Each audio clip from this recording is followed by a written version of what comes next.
Welcome back to Joe Stunner Boxing. So, Amanda Serrano is the undisputed women's featherweight champion of the world, and she unanimously outscores Erika Cruz Hernandez in what was an absolute bloody barn burner. Literally bloody. Literally a barn burner. Well, maybe not literally a barn burner, but it was literally bloody. I mean, there was blood flying everywhere.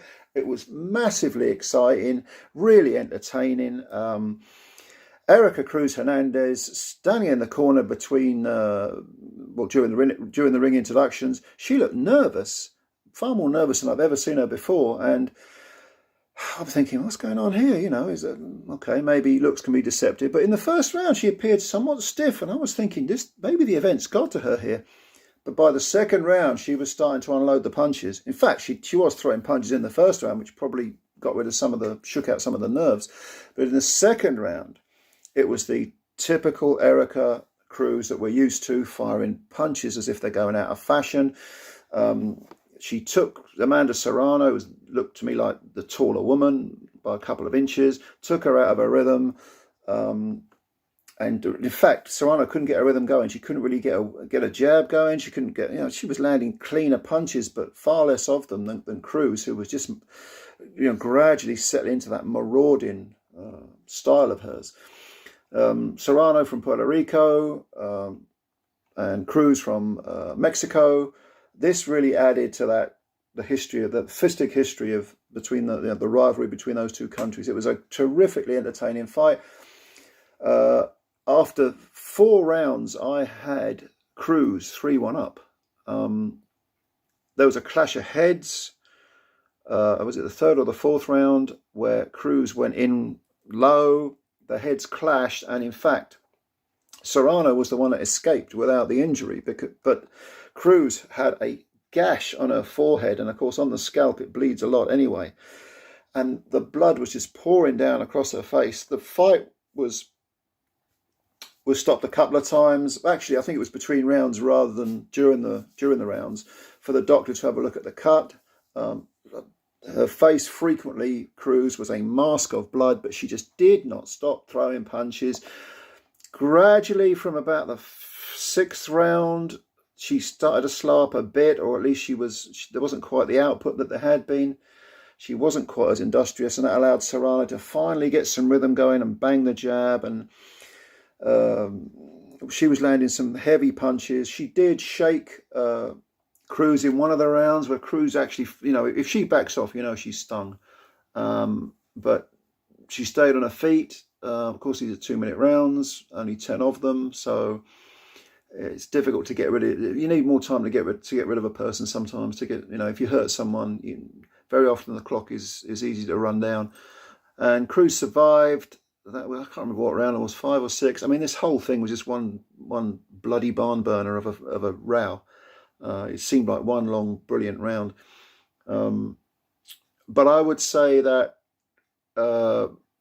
probably from about the 6th or 7th onwards, Serrano, having settled into a rhythm, her timing was far better in the second half of the fight. I would say she pulled away slightly. But I only had this 96-94 at the end of it. I thought Serrano, the cleaner work, the heavier hands, probably belonged to Serrano. The output certainly belonged to Cruz. I had it 96-94. Now the judges, if memory serves, had it, I think it was 2 lots of 98-92, which is way too wide for me. And 97-93, I think, was the third one. Again, too wide for me. In fact, if this had been a majority decision, or if you even said Cruz pinched it by a point or two, I wouldn't have complained too much. This wasn't a 98-92 fight. That was way too wide. And that's a shame, because Erika Cruz deserves a lot more credit than that. She was winning rounds. Like I say, after 4 rounds, I had a 3-1 up. Just on sheer work rate. I mean, there's nothing scientific about what she does. She is a cave woman. She comes throwing huge overhand rights and lefts. Almost no jabs from her. Cruz, does she work the body?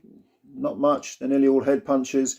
But Serrano didn't really work the body much either. And perhaps that would have been something that that could have closed the gap. As it happens, I mean, the judges had it very, very wide. As I was watching, I was thinking, Serrano's in a bit of danger here. Did she take the opponent lightly? She shouldn't have done, because if you've seen Erika Cruz before, you'll know that she comes to fight. And this was a great fight. This was a really, really good fight. I mean, really, it was terrific stuff. Go and watch it. It was the main event on the DAZN card, predominantly a woman's card. There were a couple of male fighters on it, but mostly female fighters. And they saved the best till last, because this was a terrific fight. Go and watch it. It's on DAZN. Now, of course, Serrano moves on to the Katie Taylor rematch. Fight of the year, women's fight of the year last year in Madison Square Garden. And this may well be the women's we're only in February, but this was a terrific fight. But Serrano moves on to fight Katie Taylor. It was confirmed. I think it was May the 20th in Dublin. That rematch, yeah, looking forward to that. But the winner, really, Erika Cruz should be getting the winner of that fight, because if ever a woman deserves another shot at the title, and certainly a shot at Undisputed. This was for Undisputed, but she deserves certainly another chance to get those belts, because she put up such a terrific fight. And she came in, 15 wins, 1 defeat, and early in her career she was beaten over 4 rounds by a woman whose name I can't remember. Until then, right up to now, she's been winning fights and winning them in an exciting manner. So she's had a really terrific career herself, and she's 32 now, so she's not completely over the hill. Not really, probably in her prime, you might say. But this will take a lot out of her, this fight. It'll take a lot out of Serrano as well. It'll be interesting to see what Serrano's got left, because she's now 44 wins with 30 KOs and 2 defeats, 1 draw. But yeah, and Taylor, of course, herself, Katie Taylor, no spring chicken anymore. And Amanda is 34. I think Katie is 36, I think. Probably 37. Is she 37 by May? I don't know their birth dates, but yeah, both Serrano and Taylor, not as young as they used to be. But if Erika Cruz can stick around, she might be able to. She'll be world champ again. I think so. I really think so. She'll pick up a belt or 2. Such an exciting fighter. So, what did you think of this fight? Did you watch it? An absolute barn burner, blood flying everywhere. The gash on Cruz's forehead. I mean, her face was a mask of blood for a lot of this fight. And by the end, she had blood coming out of her nose, out of her mouth. When the fight finished, during when they're waiting for the scorecards to be totted up, Serrano looked like she could do another couple of rounds at least, whereas Cruz just sat on her stool, absolutely exhausted. And so I suppose if you look at it that way, you could say, well, yeah, Serrano deserved the win. Especially as I don't like those 10 2-minute rounds. I think it should be 12 threes. It's another. In world title fights, 12 threes. But, yeah, exhausting, brutal, savage, bloody, all of the above. Go and have a look at it. It's on DAZN. You won't be disappointed. Leave your comments below if you've got any. And like the video if you liked it. Subscribe to the channel if you're new. It's a great way to end the weekend's boxing. Well done to Amanda Serrano. Looking forward to the Taylor rematch. But well done too to Erika Cruz. Mexico can be proud of her too. Another terrific women's fight. And women's boxing continues to grow at an exponential rate. Pay attention. Otherwise, you might just miss out. Bye for now.